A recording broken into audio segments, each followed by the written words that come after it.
Bismillahirrahmanirrahim. Assalamualaikum warahmatullahi wabarakatuh. Apa kabar semuanya anak-anak? Alhamdulillah pada kesempatan ini kita bisa bertemu kembali dalam kegiatan belajar mengajar melalui PJJ. Yang mudah-mudahan dari awal sampai akhir berjalan dengan lancar dan kita bisa mendapatkan ilmu yang bisa kita terapkan dalam kehidupan sehari-hari. Amin ya Allah ya Rabbal Alamin. Anak-anak sekalian, sebelum masuk ke materi, marilah kita berdoa dulu bersama-sama. Bismillahirrahmanirrahim. Raditu billahi rabba wa bil islami dina wa bi muhammadin nabiyya wa rasula wa bil qur'ani imama wal hukma. Rabbi zidni ilma warzuqni fahma birahmatika ya arhamar rahimin. Amin. Anak-anakku sekalian, untuk materi hari ini yaitu tentang pelajaran 4 bersih itu sehat. Untuk catatan lengkapnya sudah kalian catat pada pertemuan kemarin. Untuk hari ini Bapak akan menjelaskan hal-hal yang penting mengenai pelajaran keempat ini. Yang akan kita bahas hari ini yaitu macam-macam najis dan cara membersihkannya. Ini wajib kalian ketahui sebagai anak muslim, sebagai orang muslim, karena ini sangkut pautnya dengan kegiatan beribadah kita kepada Allah Subhanahu wa Ta'ala, yang mana dalam rukun Islam yang kedua yaitu kita wajib melaksanakan sholat, sedangkan sholat itu harus diantaranya syarat sahnya sholat yaitu terbebas dari najis, baik itu najis ringan, najis pertengahan maupun najis yang berat. Nah, di sini Bapak akan menjelaskan macam-macam najis dan cara membersihkannya. Karena masih banyak, bahkan banyak orang tua kita yang mengerti jenis-jenis najis dan cara membersihkannya. Najis menurut bentuknya ada 3 macam. Apa saja? Yang pertama yaitu najis mukhafafah atau disebut najis ringan. Nanti Bapak akan berikan contohnya dan bagaimana cara membersihkannya. Yang kedua yaitu najis mutawassithah atau pertengahan.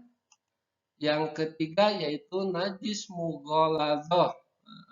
Najis mughaladhah atau najis yang berat. Sekali lagi Bapak jelaskan bahwa najis menurut bentuknya ada 3 macam. Ini kuncinya menurut bentuknya. Nah, harus ingat, najis menurut bentuknya. Bentuknya berarti ada bentuk najis itu. Ada bentuknya, ada wujudnya. Dibagi ke dalam 3 bagian, yaitu yang pertama najis mukhafafah atau najis ringan, yang kedua najis mutawassithah atau pertengahan, yang ketiga najis mughaladhah atau najis berat. Apa itu najis mukhafafah atau najis ringan?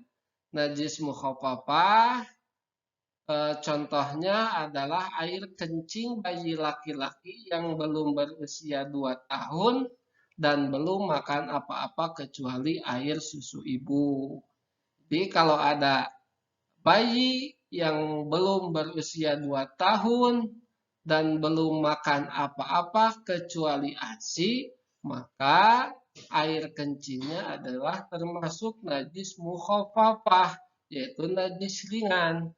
Bagaimana cara membersihkannya? Yaitu dengan mengipratkan air suci ke bagian yang terkena najis. dikipratkan, dikiprat-kiprat. Tidak usah dialiri air yang banyak, tidak seperti itu, tapi cukup dengan mengipratkannya. Jadi kalau air kencing bayi laki-laki yang belum berusia 2 tahun tapi sudah makan, makan selain ASI, makan bubur, makan Nestle dan lain-lainnya, maka itu tidak termasuk ke najis mukhafafah, yaitu masuknya ke najis mutawasitoh karena sudah makan selain daripada air susu ibu. Begitu juga dengan anak laki-laki yang belum makan selain air susu ibu tapi sudah lebih dari 2 tahun, itu juga masuk ke dalam najis mutawasitoh, ya, tidak ke najis mukhafafah. Sekali lagi untuk cara membersihkannya yaitu dengan mengipratkan air suci. Harus digarisbawahi, air suci, tidak sembarang air untuk membersihkan najis.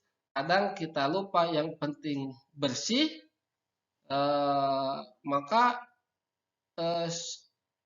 najis itu hilang dan bisa dipakai untuk beribadah. Tidak seperti itu. Yang harus kita perhatikan itu airnya harus air suci. Kalau membersihkan najis itu sama dengan menggunakan airnya sama dengan air untuk berwudu. Kadang kita lupa, ya.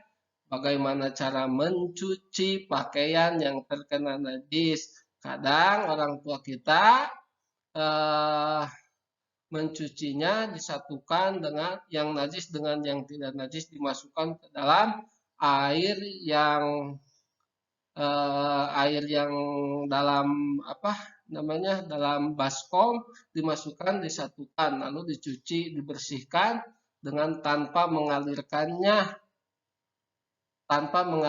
air untuk membersihkan pakaian itu, maka itu termasuk salah dalam mencuci, ya. Jadi najis semuanya karena tercampur dengan pakaian yang najis. Yang kedua yaitu najis mutawasitoh. Apa itu najis mutawasitoh? Contohnya adalah air kencing orang dewasa tentunya, dan yang lebih dari 2 tahun kalau anak-anak. Yang kedua contohnya feses atau kotoran. Terus bangkai hewan, kecuali bangkai ikan dan belalang. Kalau ikan dan belalang meskipun mati tanpa disembelih itu suci, ya, tidak najis.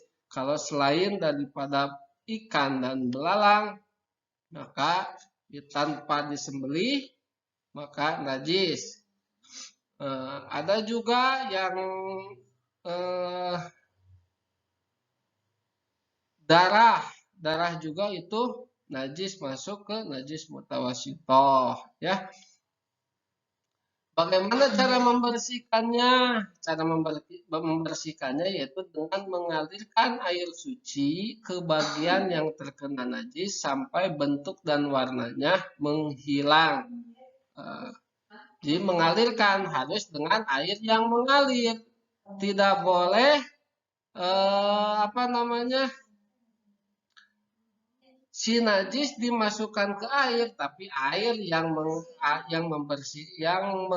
mengalir membersihkan najis. Jadi tidak boleh ada air dalam baskom, satu baskom atau dalam ember, lalu kita masukkan pakaian ke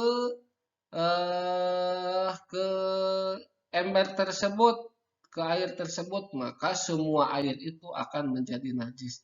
Berbeda dengan kalau air yang didatangkan ke pakaian yang terkena najis, terus dialiri air yang suci, maka pakaian tersebut menjadi suci, tidak najis. Berbeda dengan yang seperti yang tadi, kalau pakaiannya didatangkan ke air, maka itu menjadi air yang najis, pakaiannya pun jadi najis. Kadang kita selalu salah dalam mencuci pakaian ya, bukan pakaian yang najisnya yang datang ke air, dimasukkan ke air, tapi airnya yang didatangkan ke pakaian yang terkena najis, dialiri ya.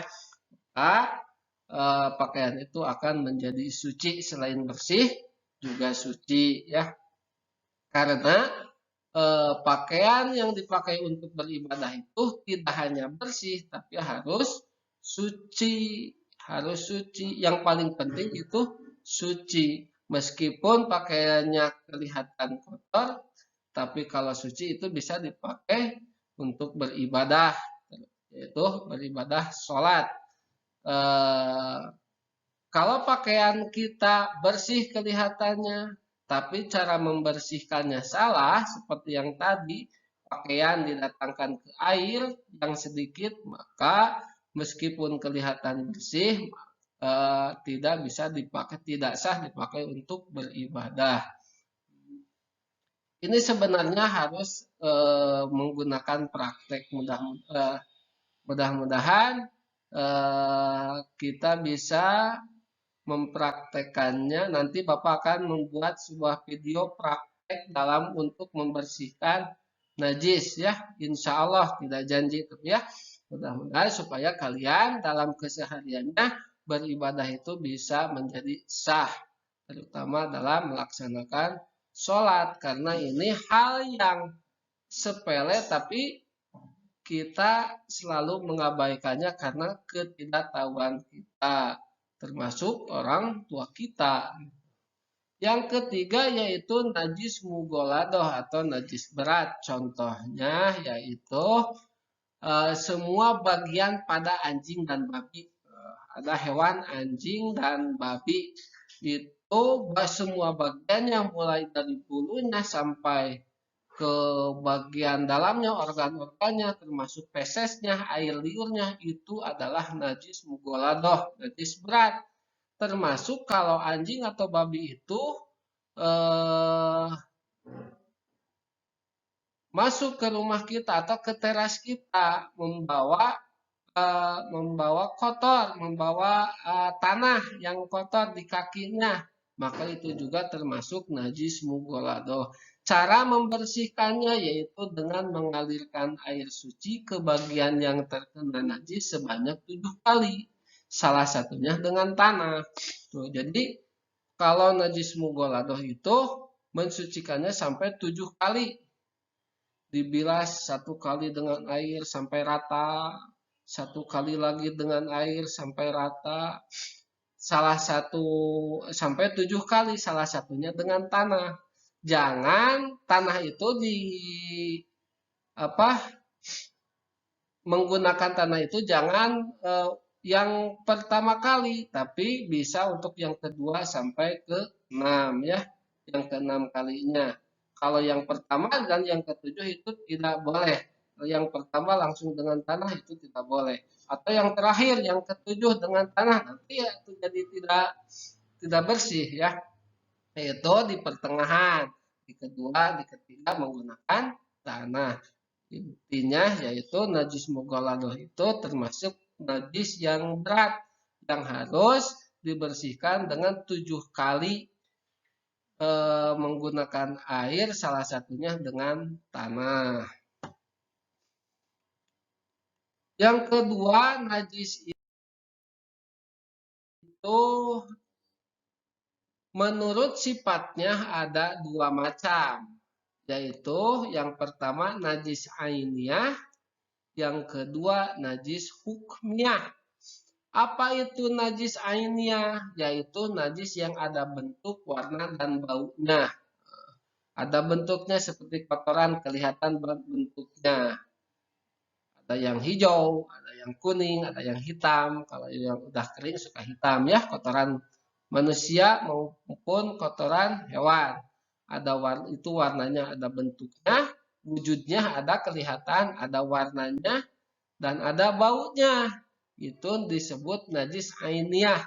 Ain itu bentuk, Jadi kalau bentuk itu pasti kelihatan bentuknya, kelihatan warnanya, kelihatan.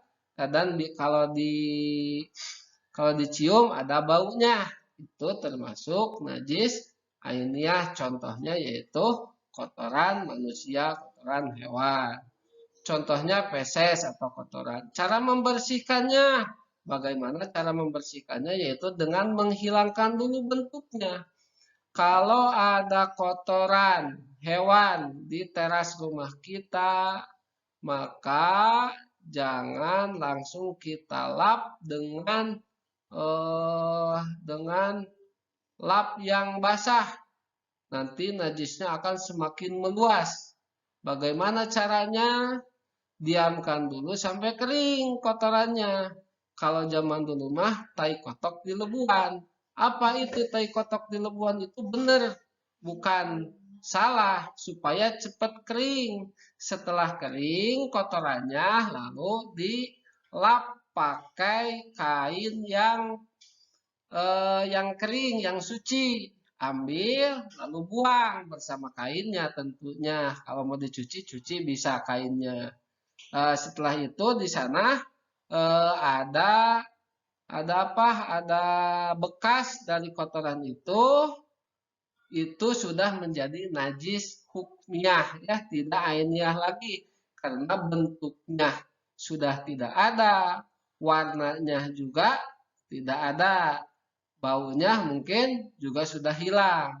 Maka itu harus kita tahu di mana tempat najis itu pas waktu dilap pakai kain yang suci, maka kita kucurkan apa air yang suci ke bagian yang terkena najis di teras kita. Terus kita lap dengan kain kering yang suci lagi, maka jadi bersihlah apa teras yang terkena najis itu.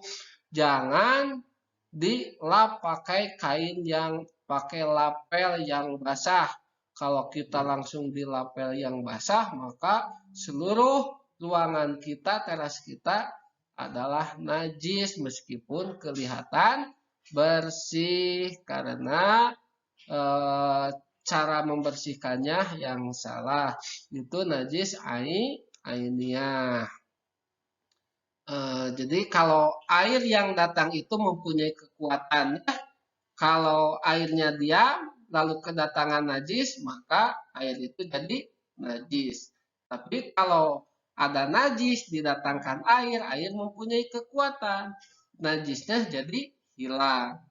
Jadi sebaliknya, kalau airnya yang diam, kemasukan najis, seluruh airnya menjadi najis.